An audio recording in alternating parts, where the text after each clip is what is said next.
P T I نے ایک بڑے عوامی احتجاجی مہم کی تیاری کی ہے جس کا آغاز کراچی سے ہوگا۔ اس مہم کا مقصد عمران خان کی رہائی کے لیے عوام کو متحرک کرنا اور سیاسی ناانصافی کے خلاف شعور بیدار کرنا ہے۔ پارٹی کا کہنا ہے کہ یہ مہم صرف سیاسی جلسہ نہیں بلکہ ایک تحریکی انصاف کے لیے جدوجہد ہے اور اس کے ذریعے وہ جمہوری اصولوں اور آئینی بالادستی پر زور دینا چاہتے ہیں۔ جیل میں ملاقاتوں کی نئی پالیسی۔ پی ٹی آئی نے اعلان کیا ہے کہ عمران خان سے ملاقات صرف ان افراد کو اجازت دی جائے گی جو پارٹی کی منظور شدہ فہرست میں ہوں گے۔ اس سلسلے میں ایک 5 رکنی کمیٹی بنائی گئی ہے جو ہر ہفتے 2 مرتبہ ملاقات کے لیے آنے والے افراد کی فہرست بنائے گی اور جیل انتظامیہ کو پیش کرے گی۔ اس فیصلے کے پیچھے یہ نکتہ ہے کہ پارٹی ڈسپلن برقرار رکھے اور غیر مناسب یا غیر منظور شدہ افراد کی جیل میں ملاقاتوں کو محدود کیا جائے۔ کوئی مذاکراتی راستہ نہیں۔ عمران خان نے اعلان کیا ہے کہ وہ موجودہ حکومت یا اسٹیبلشمنٹ کے ساتھ کوئی براہ راست مذاکرات نہیں کریں گے۔ ان کا موقف ہے کہ جب بھی وہ اسٹیبلشمنٹ کے ساتھ بات چیت کرتے ہیں، پارٹی پر دباؤ بڑھ جاتا ہے اور وہ کنٹرول ایک ہی نقطے پر مرکوز رہتا ہے۔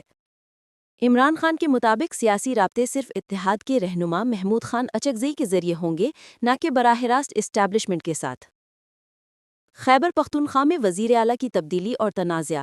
عمران خان نے جیل میں اپنے بیان میں کہا ہے کہ خیبر پختونخوا یعنی کے پی میں نئے وزیر اعلیٰ سہیل آفریدی کا انتخاب ناگزیر تھا اور یہ ایک آئینی اور جمہوری عمل ہے، مگر ساتھ میں انہوں نے خبردار کیا ہے کہ کوئی غیر سیاسی مداخلت کرنے کی کوشش کرے گا تو پارٹی اور کارکن شدید احتجاج کریں گے۔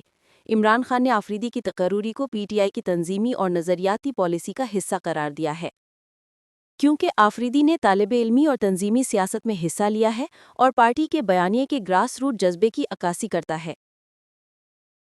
ماضی کے پی ٹی آئی رہنماؤں کی کوششیں۔ پارٹی کے چند سابق بڑے رہنما مثلاً فواد چودھری، عمران اسماعیل، محمود مولوی دوبارہ سیاسی رابطے کر رہے ہیں اور وہ ایک سیاسی معاہدے کے لیے بات چیت کرنے کی کوشش میں ہیں، خاص طور پر عمران خان کی رہائی کا معاملہ پیش کرتے ہوئے۔ اس اقدام کو ایک کوشش آخری موقع کہا جا رہا ہے تاکہ سیاسی کشیدگی کم ہو اور ممکنہ مفاہمت کی راہ نکالی جا سکے۔ انتقام اور 26 نومبر کا معاملہ۔ عمران خان نے 26 نومبر کی پیش رفت اور اس دن ہونے والے حالات کے حوالے سے بیان دیا ہے کہ جو ہوا اس کا حساب دینا پڑے گا اور وہ اس واقعے کو نہیں بھولیں گے۔ ان کے مطابق اس دن کے بعد حکومت اور اسٹیبلشمنٹ نے احساس خوف پیدا کرنے کی کوشش کی، مگر وہ پی ٹی آئی کارکنان کو ہٹنے نہیں دیں گے۔